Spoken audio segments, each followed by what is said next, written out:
Ei vaan kaikille ja tervetuloa mukaan. Tänään meillä on vähän erilainen jakso, jos voi sanoa. Tai siis sisältö poikkeaa normaalista. Joo, kerrotaan heti alkuun miksi. Juuri niin. Me ollaan molemmat lääkäreitä ja luetaan tällä hetkellä aika tiiviisti Suomen lääketieteen tutkintokokeisiin. Kyllä. Ja siksi tämä tämän päivän aihe liittyykin just siihen. Jep. Eli puhutaan tänään Suomen terveydenhuollon rahoituksesta. Ihan selkeällä suomella. Niin tästä on toivottavasti hyötyä myös muille lääkäreille tai vaikka suomen kielen opiskelijoille. Joo, ja koitetaan pitää tämä selkeänä.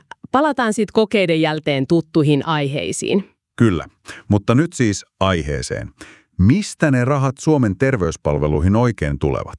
No se onkin mielenkiintoinen ja aika ajankohtainen kysymys, erityisesti nyt kun järjestelmä on just uudistunut. Ai niin, se sote-uudistus.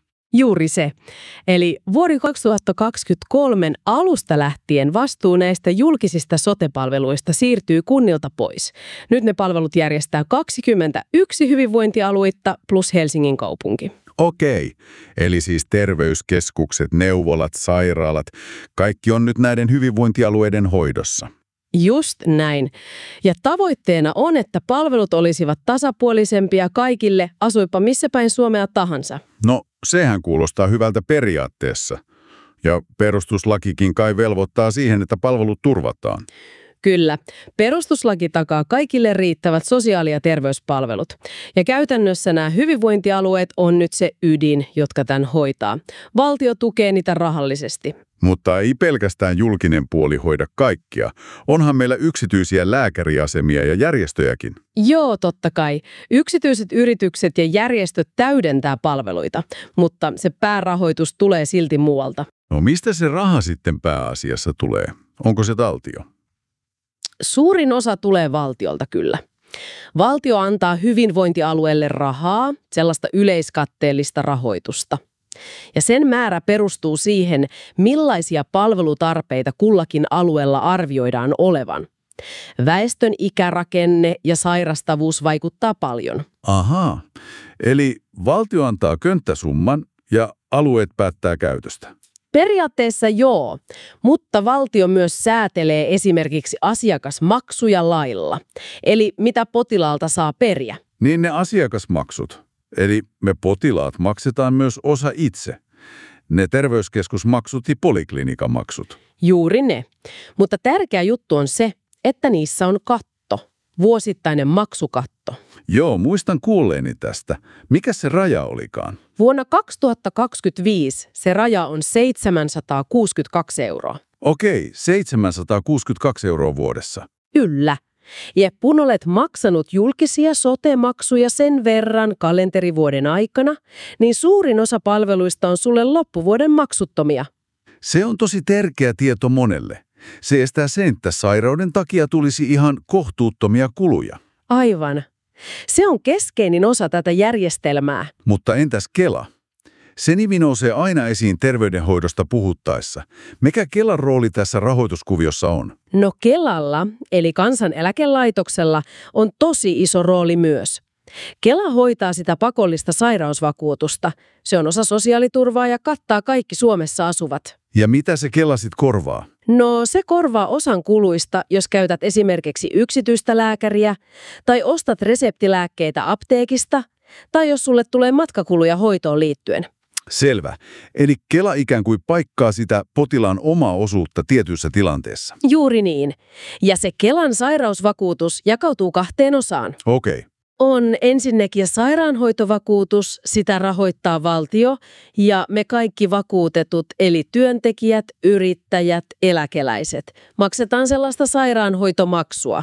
Joo, se näkyy palkkakuitissa tai verotuspäätöksessä. Kyllä. Ja tästä vakuutuksesta korvataan just niitä lääkkeitä, yksityislääkärin palkkioita, tutkimuksia ja hoitoja, matkoja ja myös kuntoutusta. Selvä. Entä se toinen osa? Se toinen on työtulovakuutus. Sitä rahoittavat pääasiassa työnantajat ja palkansaajat yhdessä. Ja mitä siitä maksetaan? Siitä maksetaan sitten erilaisia etuuksia, kuten sairauspäivärahaa, jos sairastut etkä voi mennä töihin. Myös vanhempainpäivärahat ja kuntoutusraha tulee sieltä. Ja lisäksi tämä työtulovakuutus korvaa osan työterveyshuollon kuluista. Aika monta palasta tässä kokonaisuudessa. Valtio, hyvinvointialueet, asiakkaat itse, Kela 2 eri vakuutuksella. Joo, se on monikanavainen systeemi, niin kuin sanotaan. Mihin ne kerätyt rahat sitten lopulta pääasiassa menevät? Mikä syö eniten? No, suurin osa koko potista kuluu näiden hyvinvointialueiden järjestämiin palveluihin, eli siihen julkiseen terveydenhuoltoon. Okei. Ja niistä palveluista vähän yli puolet on erikoissairaanhoitoa. Eli sairaaloiden toimintaa, leikkauksia, erikoislääkäreiden vastaanottoja ja niin edelleen. Ja sitten loput suunnilleen perusterveydenhuoltoa, kuten terveyskeskuksia. Selvä. Kiitos. Tämä kyllä selvensi asiaa huomattavasti. Eli jos yrittää tiivistää, Suomen terveydenhuollon rahat tulevat pääosin valtiolta, verovaroina, meiltä itseltämme asiakasmaksuina ja Kelan kautta vakuutusmaksuina. Ja näillä rahoilla pyöritetään pääasiassa hyvinvointialueiden palveluita. Juuri näin. Ja se iso uudistus pyrki siihen, että palvelut olisivat yhdenvertaisia ja rahoitus vakaammalla pohjalla. Joo. Ja tämä on varmasti aihe, joka herättää ajatteluja.